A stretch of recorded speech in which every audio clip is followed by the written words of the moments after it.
Добре, кой ти е любимия изпълнител? Български говорим. Аз залагам Веско Маринов. Тони Димитрова, една от тях. Найс! И Аспарух Лешников. Аспарух Лешников, да. Не го ли знаеш? Не го знам. Аз го знам. Страстно обичам жените и сладко в очите, че любам ги аз. Ебака младя, елам пребили ме.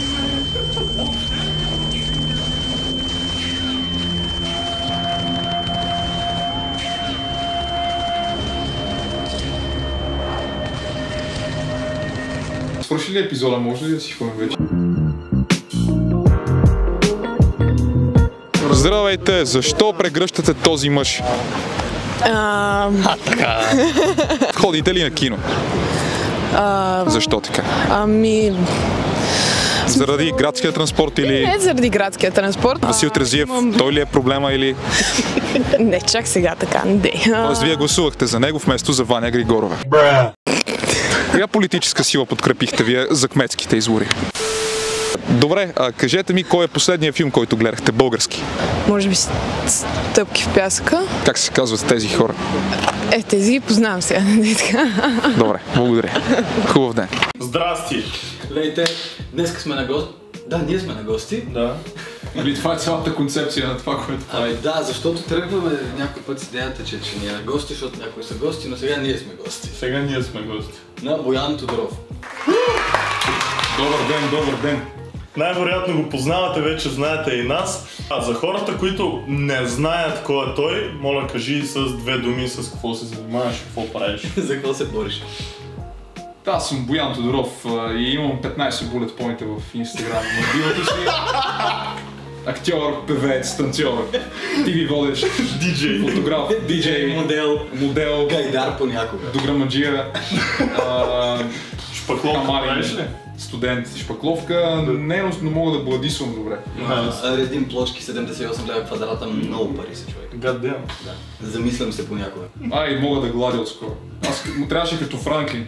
Франклин можеше да бори до 20 и си връзва обувка. да глади дрехите. Доста добре си се справил, доколко. Не, да, не е Абе, малко е така. Да, откакто съм я купил, не е гладена. Правя. И другия не гост, който винаги е с нас, е Диньо. Да, това е си има шапка. Нашия Има домаш. специалната капела на Уди от играта на играчките. Това е касичка ли? Искате ли? Плащам ли освен?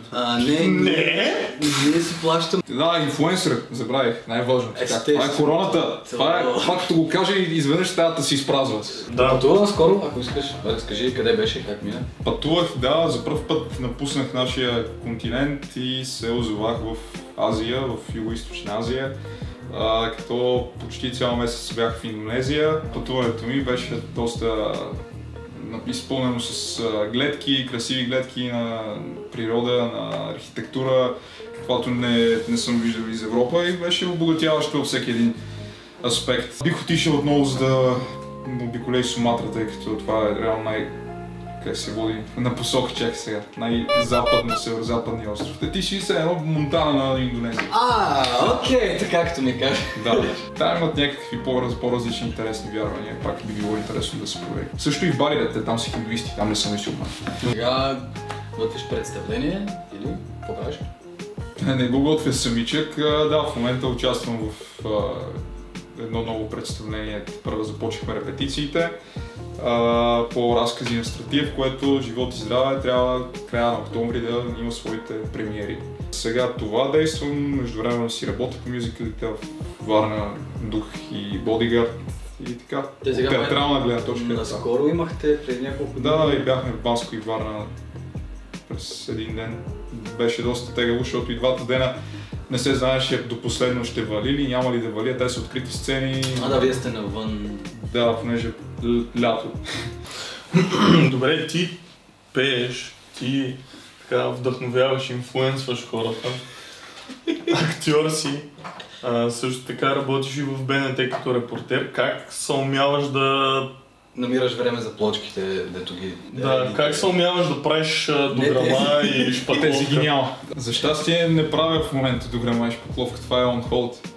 Тък правим ремонт в Смолян. Щях да те викна. Не знам, много се лишавам от разни удоволствие в личния си живот напоследък заради тази заетост, защото за капак на всичко са ми студенти, по някакъв начин се опитвам и това да балансирам.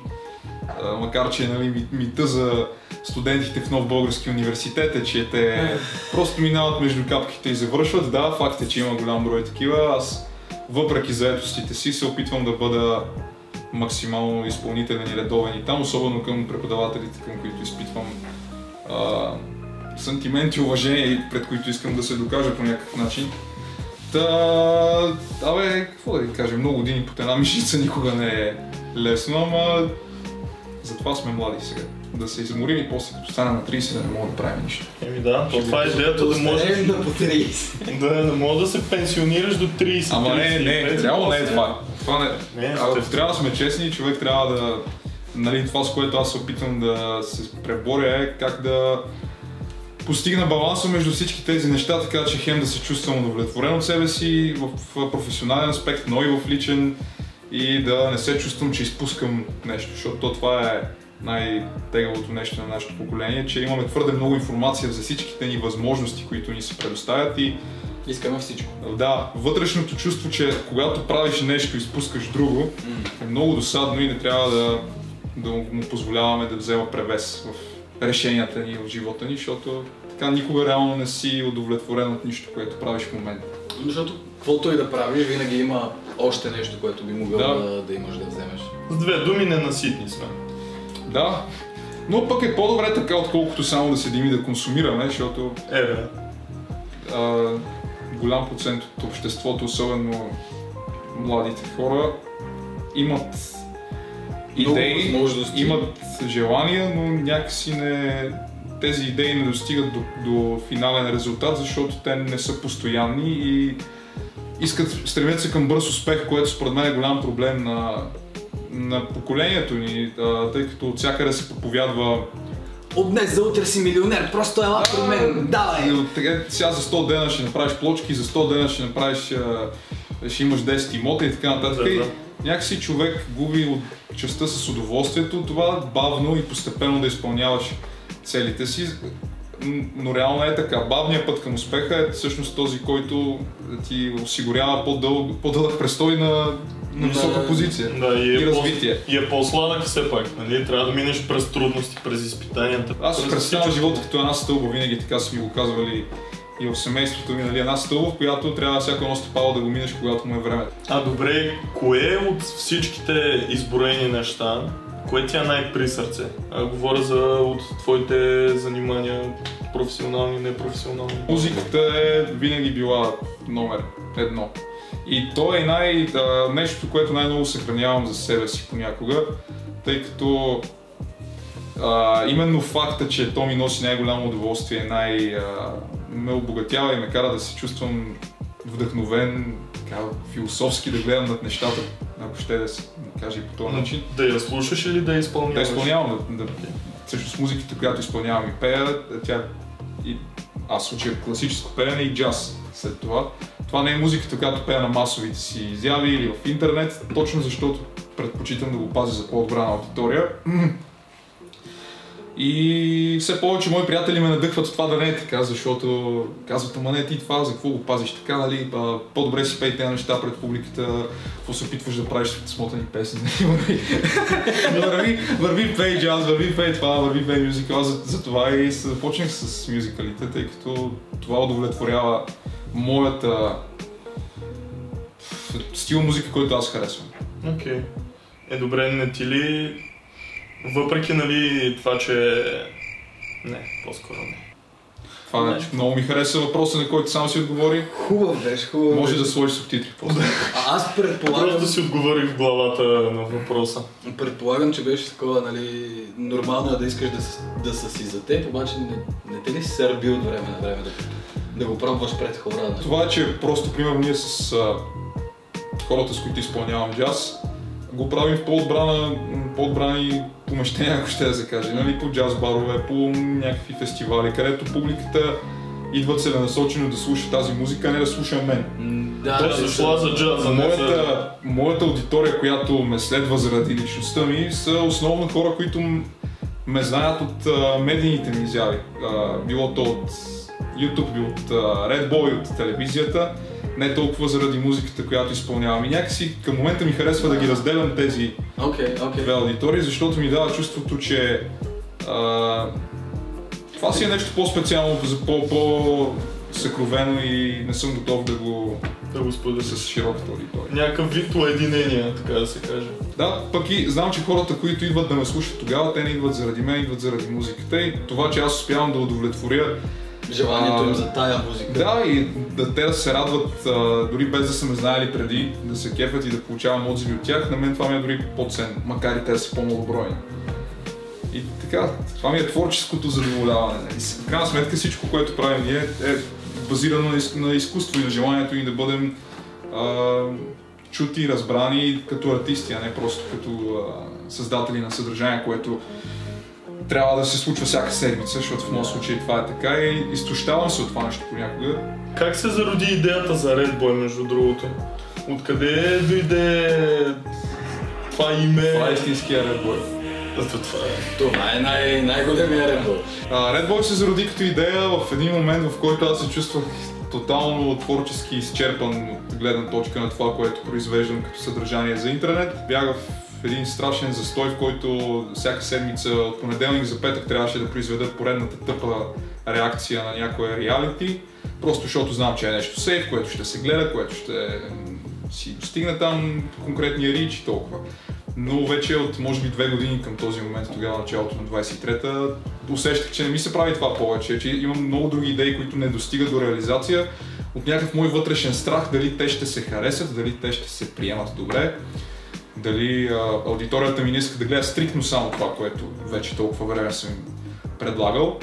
И в този момент в университета ни преподаваше Виктория Петрова. Ето доказателство, че аз съм ходил на университет и ходя. Някакси тя много ме надъха, не пряко, без да знае, за това аз да изпълня една от моите първоначални идеи, когато започвах цялото нещо с YouTube. А това беше когато бях на 11 и първоначалната идея беше да имитирам телевизионно предаване. Аз много харесвах Зойка и Рачков и си се представях, че някой ден ще съм като тях. Red Boy стана много спонтанно с един мой приятел, който повече така клони към фотографията. Ни хрумна идея за креативна фотосесия с едни червени килими и такива работи и той ми каза, поръчи си от един сайт за втора употреба дрехи, си поръчи червени костюми да те схем на това и само лицето ти ще се вижда с едно. Викам, супер. Поръчах си го този костюм, идеята беше да го върна след това, нали, след фотосесията. Обаче толкова ми хареса как се стои, да, и на снимките и си викаме, дай да направим нещо повече от това. И седнахме, размишлявахме какво може да направим и аз му викам, добре, що да не го направим в някаква журналистическа посока, да е образ, който отразява мненията на хората от две различни среди.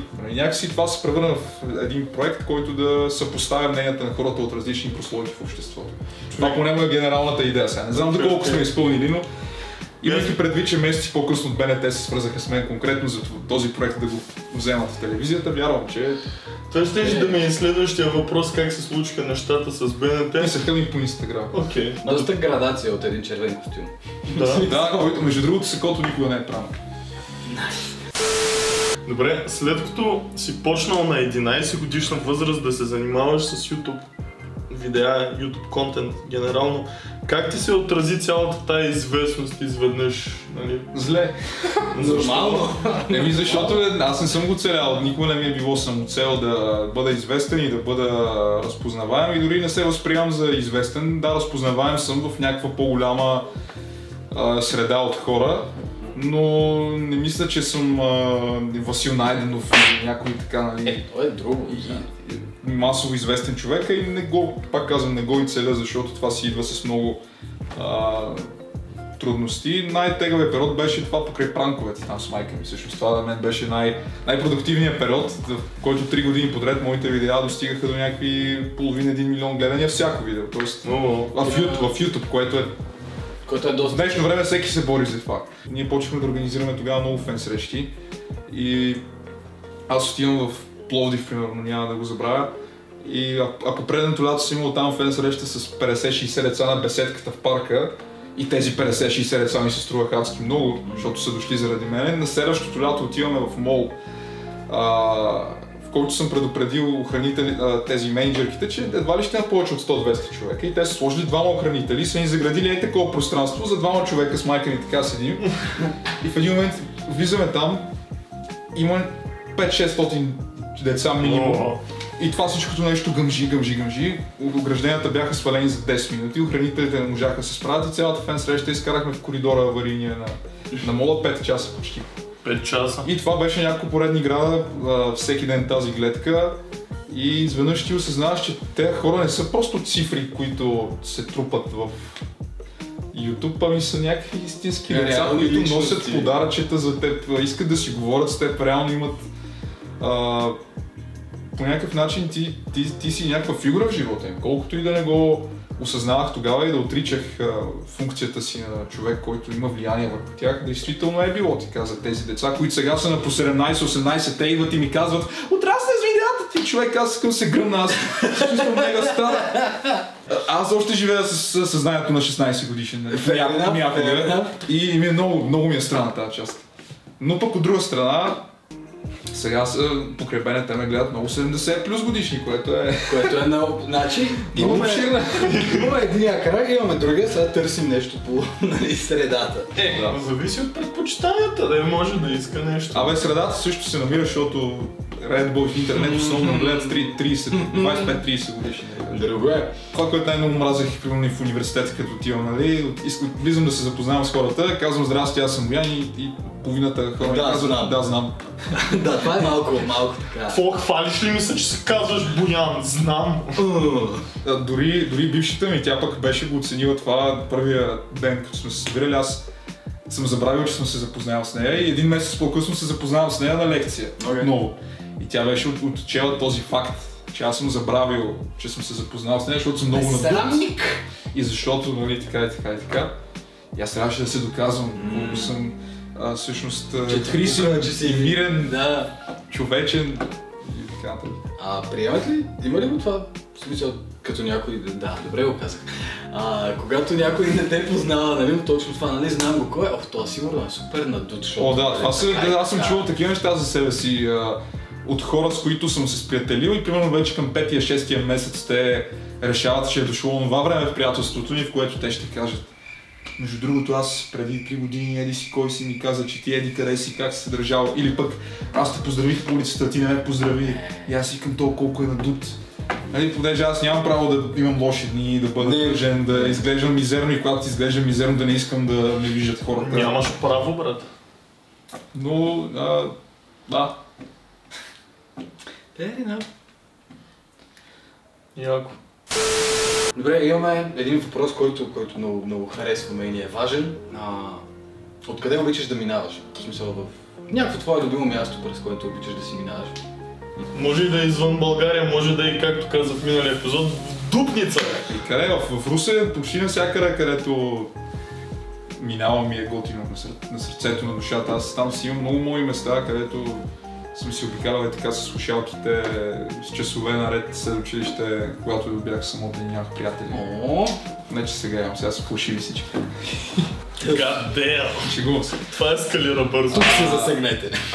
Но просто аз много обичам да прекарвам време сам със себе си с слушалки и така реално ми идват любимите места. И в София имам такива, разбира се. Може би стария център зад Раковски, там те уличките, павираните, там ми е много такова приятно винаги. Особено като е небето малко преди залез и да гледам сградите на фона на оранжевите облаци. Да, не топличко.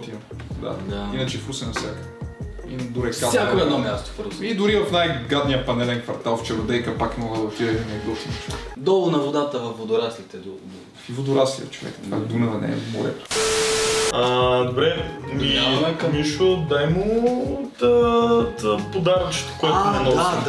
Да, всъщност аз забравих, че ние правим и такива неща. На нашите гости, на които реално им ходим на гости и участници в нашото YouTube предаване, им даваме едни ключодържателчета, които са с нашето лого. Всъщност ние правим две неща като подарък. Едното е ключодържателчета, които са съвсем символични.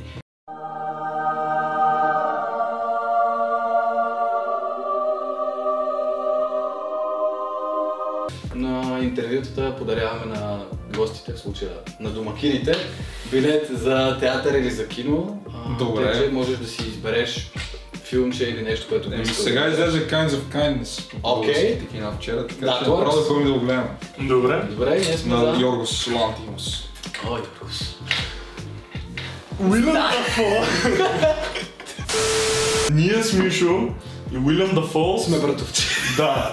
Не сме Защото... братовчеди. Не братовчеди. Добре, братовчеди сме, защото Защото монтажиста, на Триумф който чакаме от доста време, и Да. монтажиста на... клети създания, не poor things, като един чист българин ще кажа клети създания, са един човек. един и същи човек. А ние участваме в Триумф. Сиреч! Триумфа, който се бори за Оскар. Да, Триумф е филм, който предстои да излезе. Да, аз гледах. Супер. Участвате. Така дребничко, но участваме. Триумфа в момента ще се бори за Оскар. Това е българската номинация за Оскар и се Също надяваме за селекцията, нали така? Да. Да. И се надяваме най-накрая да го грабнем то Оскар, бе, да му се не види, бе. Ами, имаме едно късо предизвикателство. То не е баш предизвикателство. Предизвикателство е силно казано. Да, не е 24 часа да не ядем абсолютно нищо. Искаме да направим един общ така епизод с Red Boy.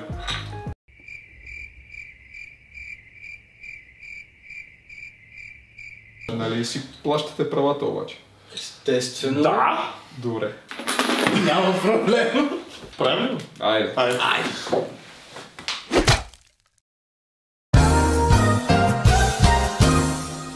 Здравейте, дами! Добър ден, много сте красиви, хубави, така благородно потекло, сякаш носите със себе си.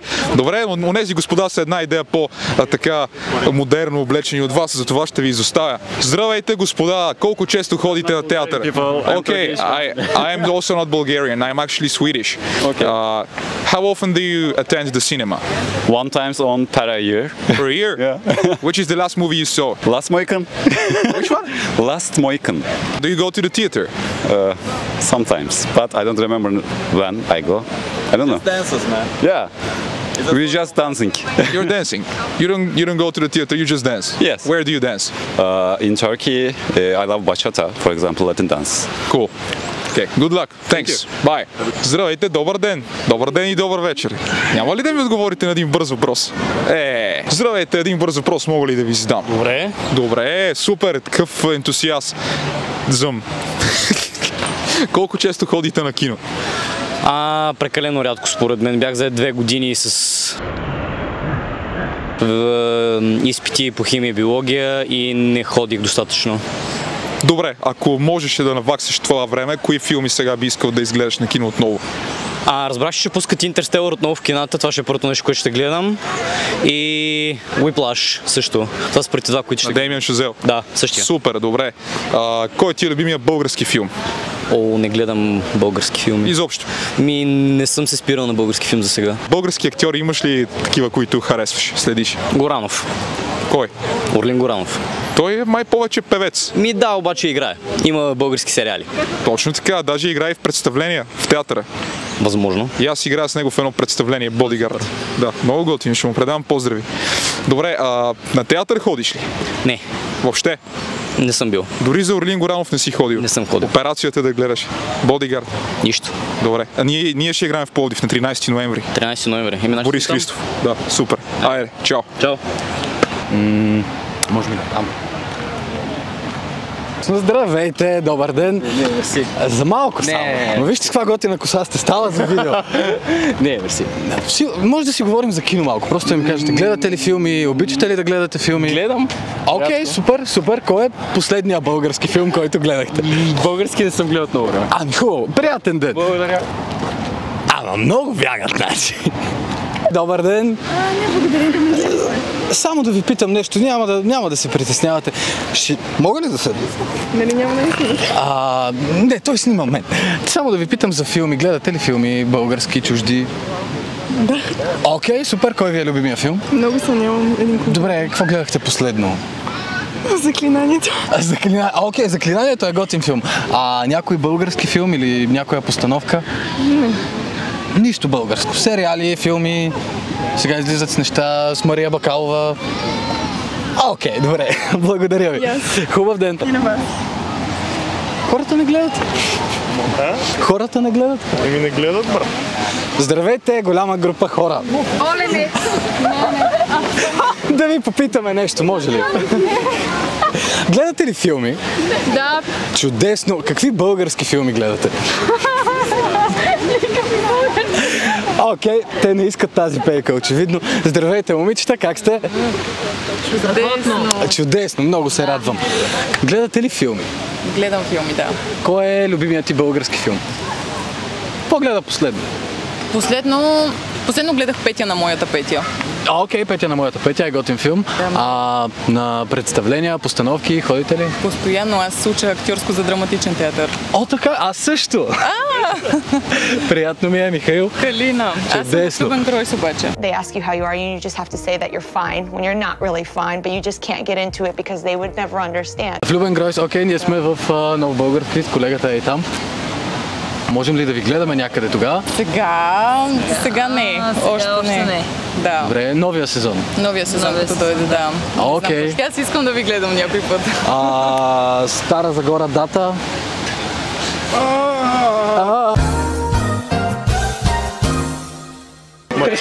Чакай малко, ние сме наред, бой, бе! Извинявам се. Заповядай, кой е наред? Давай. Аз очевидно. Дай ми тези раници. Ние определено не крадем професията на Боян. Че ето тези хора, дето вървят, ще ги запитам. Да. Здравейте! Не, благодаря. Ще ви питам дали ходите на кино. Не за друго. Бързо. Добре, всичко хубаво. Добре, как така бързаш и си излезнал на разходка в парка? Това не мога да го разбера. Доста бърза разходка. Да.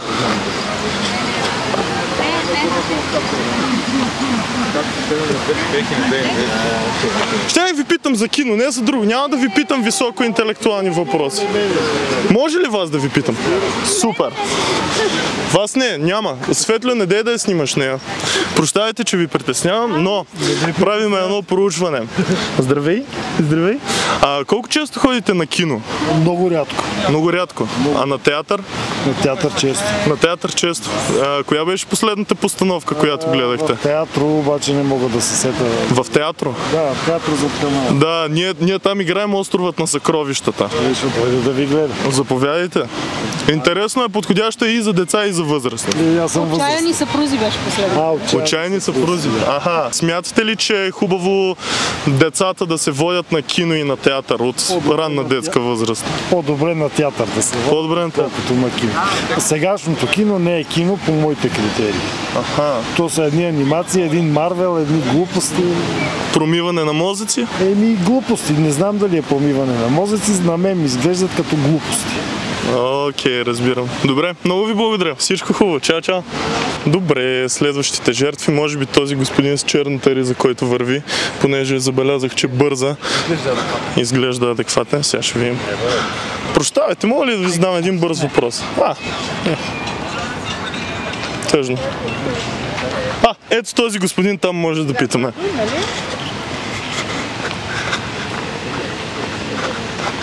Здравейте, господине. Здравейте. Може ли? Защо седите и чакате тогава, като бързате? Просто бързам. Прощайте, само да ви питам, ходите ли на кино? Бързате. Това ли е последният филм, който гледахте? Бързам. Бързи и яростни? Доста, как да кажа, невъзпитан господин.